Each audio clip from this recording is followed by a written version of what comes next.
নমস্কাৰ বন্ধু বান্ধৱীসকল, আপোনালোক সকলোকে পুনৰবাৰ স্বাগতম জনালোঁ আজিৰ ভিডিঅ'টোৰ মাজলৈ। আশা কৰোঁ আপোনালোক সকলোৰে বহুত বেছি ভাল, আমাৰো ভালেই। তেন্তে আহকচোন আজিৰ ভিডিঅ'টো আৰম্ভ কৰোঁ।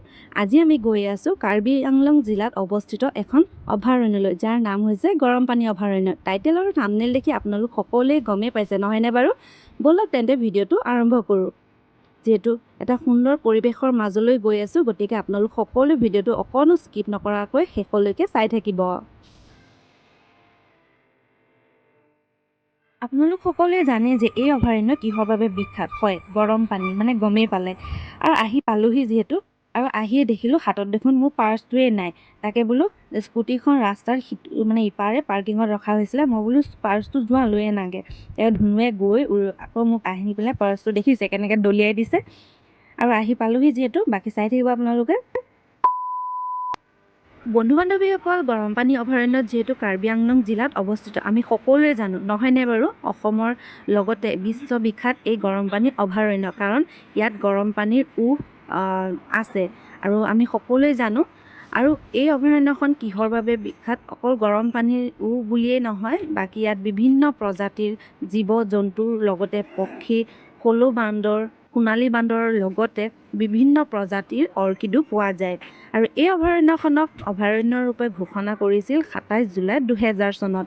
বাকী ব'লক আপোনালোককো দেখুৱাম, যিহেতু মোৰ বহু দিনৰ পৰা প্ৰশ্ন চলি আছিল মনতে যে সঁচাকৈনো বাৰু পানীখিনি উতলি থাকে নেকি। ব'লক তেন্তে আপোনালোককো দেখুৱাম আৰু ময়ো নিজেও চাম যে সঁচাকৈনো বাৰু এই পানীখিনি উতলি থাকে নেকি। ৰ'ব, আপোনালোকক ক'বলৈ থাকিয়ে গৈছিল, এই অভয়াৰণ্যখনৰ এণ্ট্ৰি ফিজটো, মানে গেটত যেতিয়া টিকেট কৰিব, এই টিকেটৰ দাম বহুত বেছি নহয়, মাত্ৰ 20 টকা। সঁচাকৈ উতলি আছে দেখোন।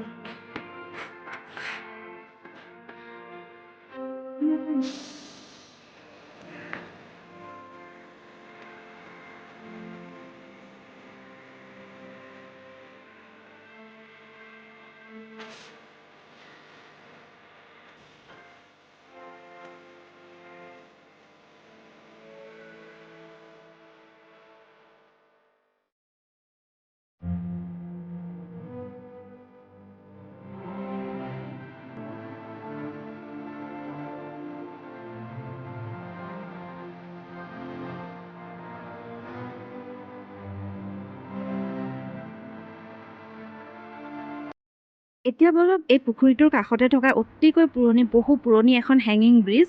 বহুতৰে আগতে মই দেখিছিলোঁ ইনষ্টাগ্ৰাম, ফেচবুক, হোৱাটছএপত সকলোৱে প্ৰায়ভাগৰে মই ফটোবিলাক দেখোঁ। আৰু মই প্ৰথমে ভাবিছিলোঁ এই ঠাইডোখৰনো ক'ত আচলতে। আৰু এইখনেই হৈছে এই গৰম পানী পুখুৰীটোৰ কাষতে থকা হেঙিং ব্ৰিজ। বহুতৰে প্ৰায়ৰে মই ফটোবিলাক দেখিছিলোঁ, তেতিয়া সদায় ভাবিছিলোঁ যে ক'তনো হয় এই ঠাইডোখৰ। আৰু ফাইনেলি আমি এতিয়া আছোঁ হেঙিং ব্ৰিজৰ ওপৰত। আৰু দেখিছে ধুনুৱে মোক কেনেকৈ জোকাৰি আছে, সি এনেকুৱা মোক ভয় খুৱাইছে, তাৰ অকণো ভয়ো লগা নাই। আৰু মোৰ ইমান ভয় লাগিছে, মই আপোনালোকক বুজাব নোৱাৰোঁ। বাকী এয়া আপোনালোকক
কিমান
আজিৰ ভিডিঅ'টো চাই কেনেকুৱা পালে কমেণ্টৰ জৰিয়তে জনাবলৈ নাপাহৰিব যদিহে ভাল পালে তেন্তে এটা লাইক কৰি দিব লগতে বন্ধু বান্ধৱীসকল যিহেতু আমি বহু দূৰ বাট কৰি আহিছোঁ ৰাতিপুৱা প্ৰায় 7টামান বজাতে ওলাইছিলোঁ আৰু প্ৰথমতে আমি দেওপানী মন্দিৰলৈ গৈছিলোঁ শৰাই আগবঢ়ালোঁ আপোনালোকে যদি ইয়াৰ আগৰ কেইটা পাৰ্ট চোৱা নাই তেন্তে ডেছক্ৰিপশ্যন বক্সত লিংক দি ৰখা আছে আপোনালোক সকলোৱে গৈ পিনে চাব আৰু শেষৰকণ সময়ত বহুত বেছি ভাগৰুৱা হৈ গ'লোঁ তথাপিও চেষ্টা ৰাখিলোঁ যে যিমানখিনি পাৰোঁ আপোনালোকৰ সৈতে শ্বেয়াৰ কৰিলোঁ আশা কৰোঁ আপোনালোক সকলোৱে ভিডিঅ'টো চাই ভাল পালে লগতে আজিৰ ভিডিঅ'টো ইমানতে সামৰিলোঁ আশা কৰোঁ আপোনালোক সকলোৱে ভালেই পালে তেন্তে লগ পাম অন্য এটা ভিডিঅ'ৰ মাজত আজিলৈ ভিডিঅ'টো ইমানতে সামৰিলোঁ